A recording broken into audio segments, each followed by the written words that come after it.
Assalamualaikum warahmatullahi wabarakatuh. Saat ini saya akan menjelaskan perbedaan antara penjualan online versus penjualan offline.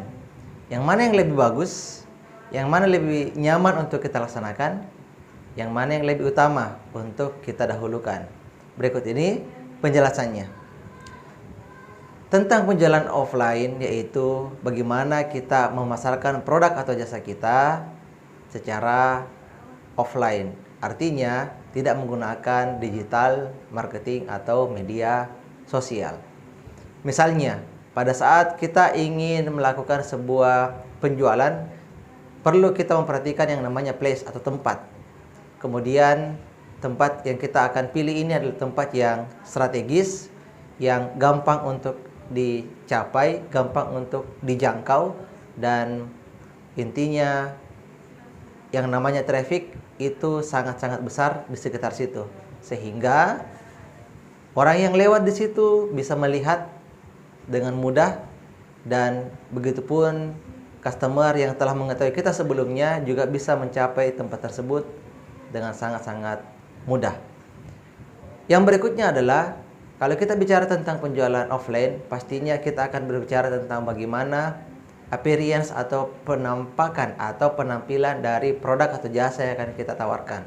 Sebisa mungkin buatlah semenarik mungkin, karena langsung dilihat secara nyata oleh calon prospek atau calon customer kita. Maka sangat penting untuk memperhatikan yang namanya display, yang namanya pencahayaan, pewarnaan, dan sebagainya. Karena warna pun itu juga sangat-sangat berpengaruh dalam hal penjualan. Sebut saja contohnya kalau kita berbicara tentang produk-produk makanan, maka biasanya dominan ketika kita ingin menjual makanan, dominan dengan menggunakan warna merah atau warna kuning. Ya, sebut saja McD, Pizza Hut, dan sebagainya. Tapi kalau kita misalnya ingin menjual sebuah produk-produk sport misalnya, maka biasa dominan dengan warna putih, biru, atau hitam. Sebut saja Nike, Adidas, Puma, dan sebagainya. Ketika kita ingin menjual produk-produk yang berkaitan misalnya tentang pendidikan, edukasi, jasa, kursus, dan sebagainya, biasanya warna yang dominan untuk produk atau jasa tersebut biasanya berwarna biru. Dan kalau kita ingin menjual produk yang maskulin, biasanya dominan berwarna hitam. Kalau feminim, dominan berwarna merah atau pink. Dan kalau kita menjual sebuah produk yang eksklusif, biasanya dominan menggunakan warna emas. Seperti itulah bagaimana sebuah warna bisa mempengaruhi tentang psikologi penjualan. Karena ketika kita menggunakan warna yang kurang tepat, biasanya produk tersebut atau jasa tersebut susah untuk diingat dan masuk di pikiran bawah sadar audiens kita.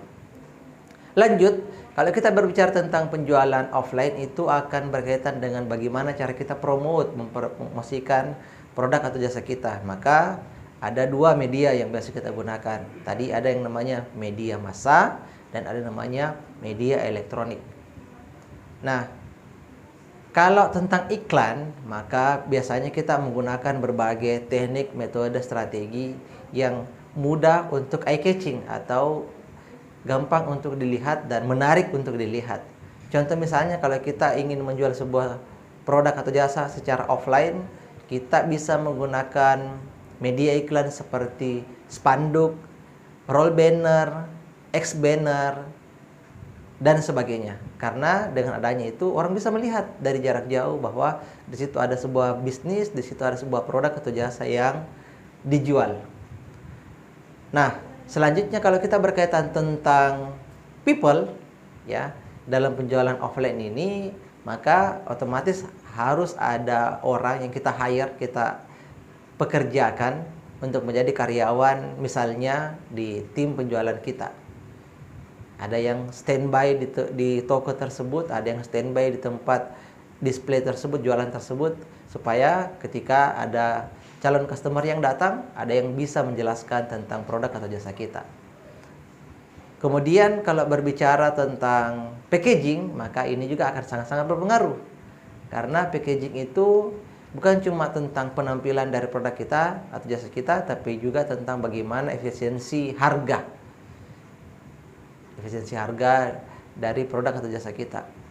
Nah, ketika kita memutuskan untuk menjual sesuatu secara offline, maka yang perlu diperhatikan sekali lagi bagaimana kita menghemat dana, menghemat biaya seminimum mungkin dalam proses produksi maupun distribusi produk tersebut. Karena disinilah biasanya kita lupa bahwa yang namanya produk yang dijual secara offline, tantangan terberatnya adalah pada proses distribusi barang. Karena ketika semakin panjang yang namanya proses distribusi, maka pasti biayanya semakin besar. Semakin pendek yang namanya proses distribusi, maka biayanya semakin ringan. Begitupun juga kalau kita berbicara tentang bagaimana jalur-jalur distribusi tersebut. Semakin cepat, maka biasanya semakin murah, dan semakin lama, maka biasanya semakin mahal. Selanjutnya, saya akan membahas tentang penjualan secara online. Apa sih perbedaan yang mendasar antara penjualan offline dan online? Otomatis ada pada media yang digunakan. Pertama, kalau bicara tentang media yang akan kita gunakan pada saat penjualan online, pertama di situ tidak ada place atau tempat yang kita gunakan untuk menjual produk. Andainya pun ada, biasanya cuma sebagai sebuah kantor virtual atau mungkin sebagai gudang penyimpanan dari stok barang yang akan kita jual. Kemudian berikutnya kalau kita berbicara tentang media promosi, biasanya secara online, maka kita kebanyakan menggunakan ada dua teknik, ada yang organik, ada yang ads atau berbayar. Kalau kita berbicara tentang organik, berarti kita bisa menggunakan misalnya seperti WA, Facebook, IG, YouTube dan sebagainya. Tapi kalau kita berbicara tentang ads, berarti itulah yang berbayar. Seperti Google Ads, kemudian Insta Ads, FB Ads, TikTok Ads, dan sebagainya. Itu semuanya adalah yang berbayar. Jadi yang membuat perbedaan antara offline dan online itu diantaranya adalah dari segi media. Yang kedua dari segi tempat, karena online biasanya tidak menggunakan tempat atau lokasi dan tidak perlu strategis sebagaimana kita menjual secara offline. Kemudian dari segi people, biasanya kalau kita online, maka dari segi people itu jadi lebih fleksibel. Karena karyawan atau orang yang kita pekerjakan tidak perlu stay di situ, tidak perlu stay di kantor misalnya, tidak perlu stay di toko misalnya, karena mereka bisa fleksibel dari mana saja. Mereka bisa menjual selama ada akses internet yang bagus, selama ada pulsa, ada data, ada kuota. Maka cukuplah untuk melakukan proses penjualan apapun itu. Dimanapun mereka berada, mereka bisa menawarkan produk atau jasanya kepada customer secara lebih meluas. Itu kalau kita bicara tentang place. Kemudian selanjutnya kalau kita berbicara tentang efisiensi, maka dalam penjualan online, efisiensinya bisa dilakukan dalam hal bagaimana kita membuat jalur-jalur distribusi barang tersebut itu menjadi lebih efektif dan efisien. Maka bisa kita gunakan sistem dropshipping misalnya, memesan dari pabrik dan pabriknya langsung yang mengirimkan ke customer kita, atau mungkin efisiensi itu bisa kita lakukan dalam hal melakukan iklan yang berbayar, yang mungkin kita keluarkan budget yang tidak seberapa tetapi akan menjangkau pasar yang jauh lebih luas.